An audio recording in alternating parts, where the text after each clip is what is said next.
بسم اللہ الرحمن الرحیم۔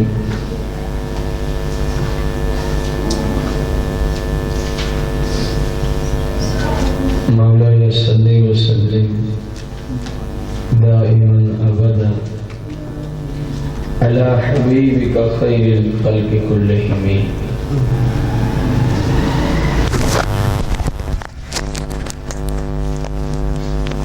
سورہ آل عمران آیت نمبر 9 سے ربنا انک جامع الناس لیوم لا ریب فیہ ان اللہ لا یخلف المیعاد۔ اے ہمارے رب، بے شک تو سب لوگوں کو جمع کرنے والا ہے اس دن کے لیے جس میں کوئی شک نہیں۔ بے شک اللہ کا وعدہ نہیں بدلتا۔ ان الذین کفروا لن تغنی عنہم اموالہم ولا اولادہم من اللہ شیئا واولئک ہم وقود النار۔ بے شک وہ جو کافر ہوئے ان کے مال اور ان کی اولاد اللہ سے انہیں کچھ نہ بچا سکیں گے اور وہی دوزخ کے ایندھن ہیں۔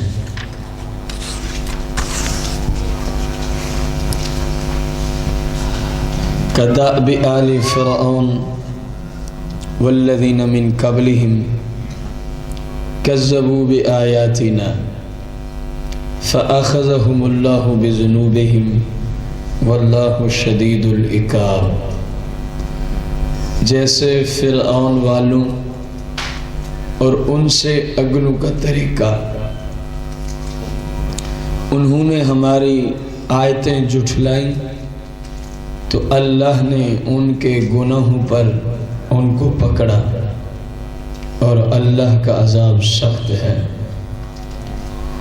قل للذین کفروا ستغلبون وتحشرون الی جہنم وبئس المہاد۔ آپ فرما دو کافروں سے،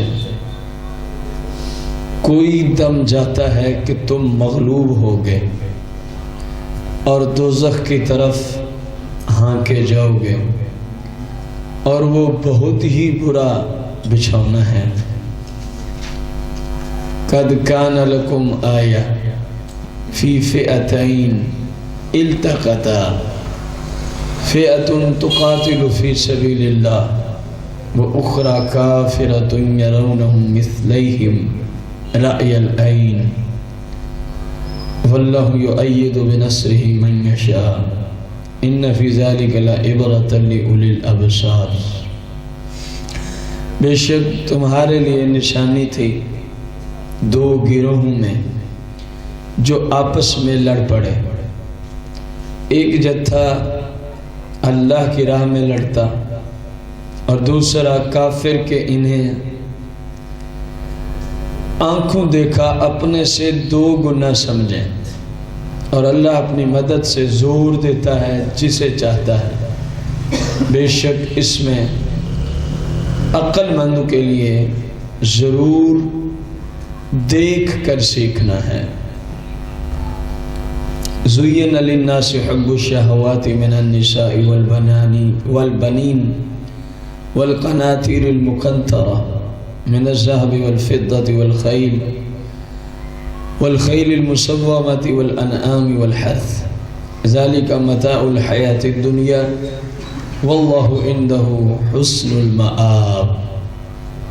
لوگوں کے لیے آراستہ کی گئی ان خواہشوں کی محبت، عورتیں اور بیٹے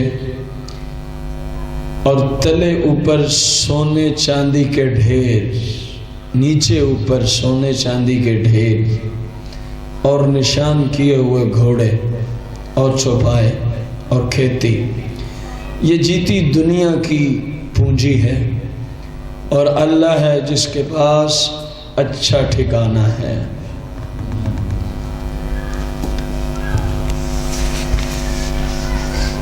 پچھلی آیات بینات میں والراسخون فی العلم اس کی تفصیل رہ گئی تھی، جو پچھلا ہمارا درس ہوا تھا۔ رویہ عن ابن عباس رضی اللہ عنہما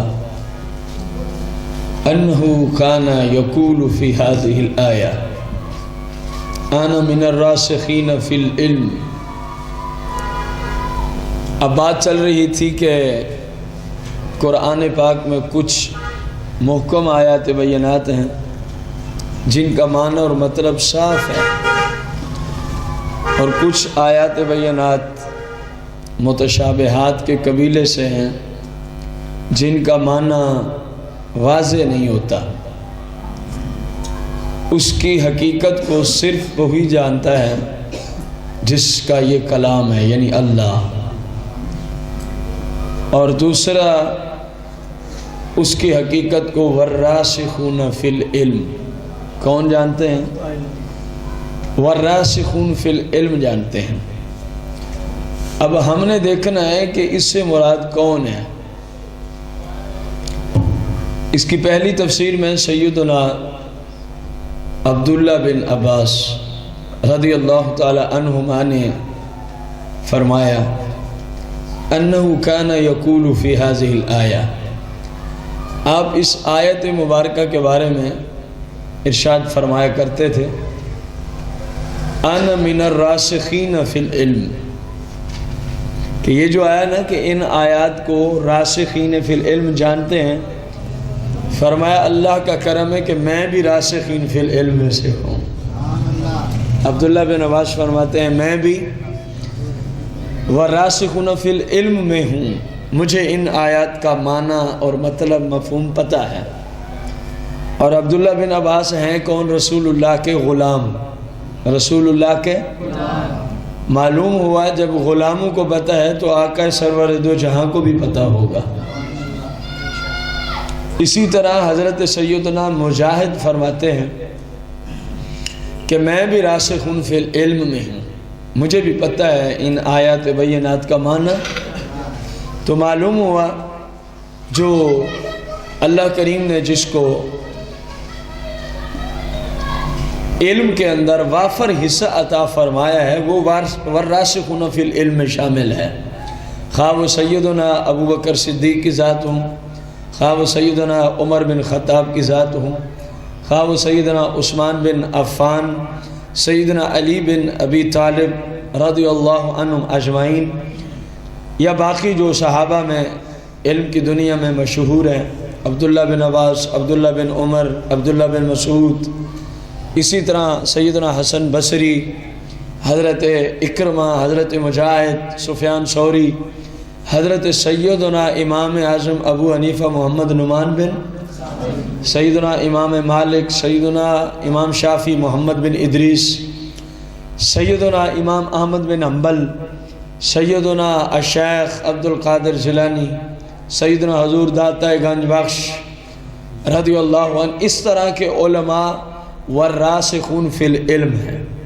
والراسخون فی العلم، سرکار اللہ کی عطا سے جانتے ہیں ان کا معنی کیا ہے، اور پیچھے جتنے بھی ہیں صحابہ، آل پاک، مجتہدین، مفسرین، مجتہدین، محققین، علماء ذیشان، اولیاء عظام، یہ سب سرکار کے توسل سے جانتے ہیں کہ ان کا معنی کیا ہے، ان کا معنی کیا ہے۔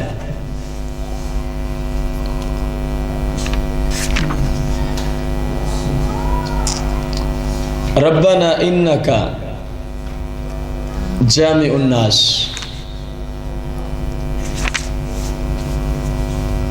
لیوم لا ریب فیہ ان اللہ لا یخلف المیعاد۔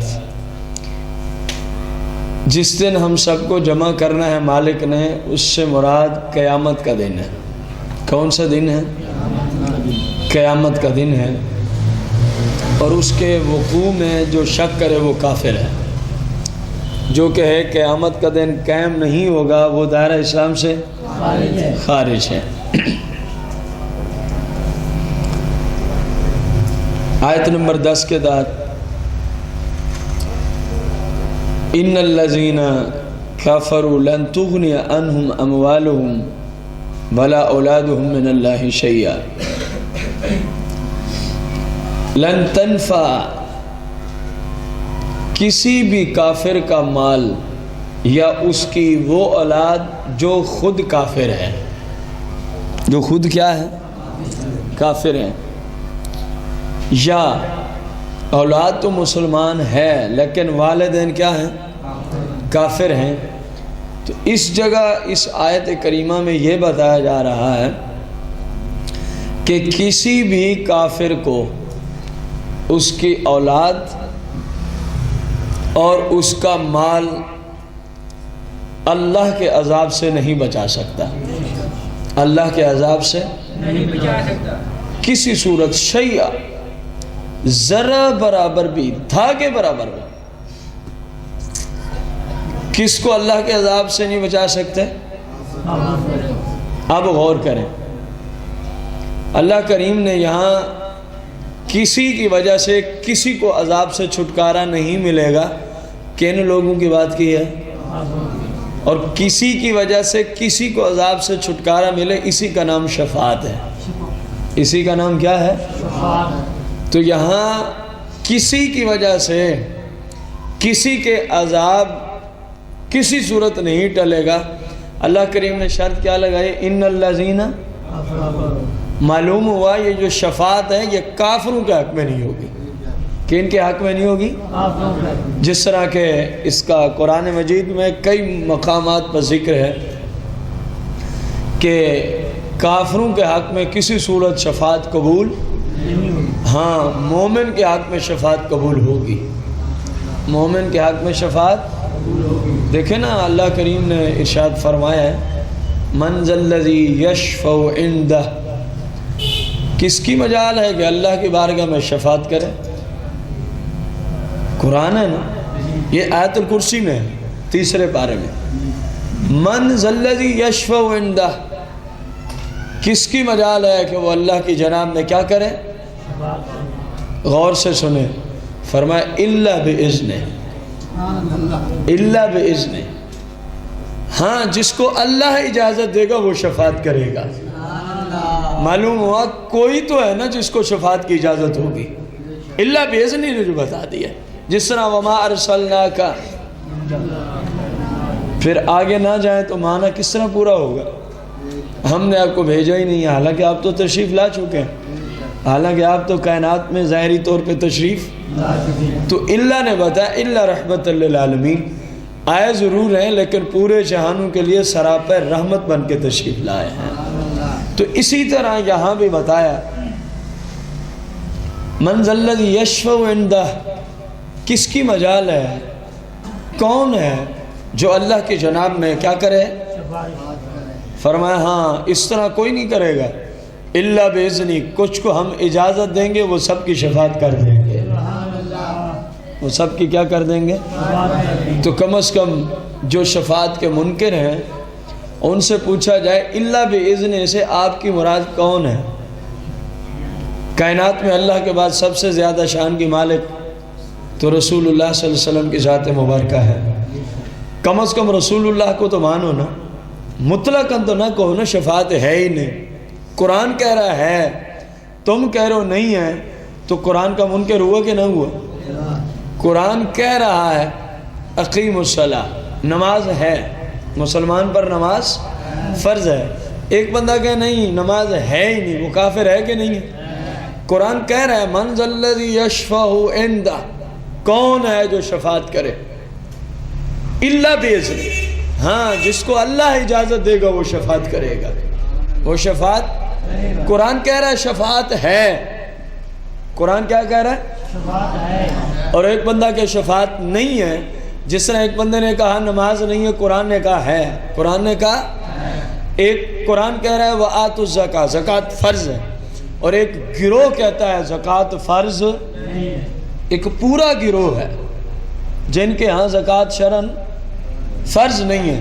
بتایا جائے قرآن کہہ رہا ہے فرض ہے، وہ کہتے ہیں فرض نہیں ہے، وہ اسلام سے خارج ہیں کہ نہیں ہیں؟ اسی طرح تیسرا گروہ قرآن کہہ رہا ہے شفاعت ہے، وہ کہتے ہیں نہیں ہے، تو وہ دائرہ اسلام سے خارج ہے کہ نہیں ہے؟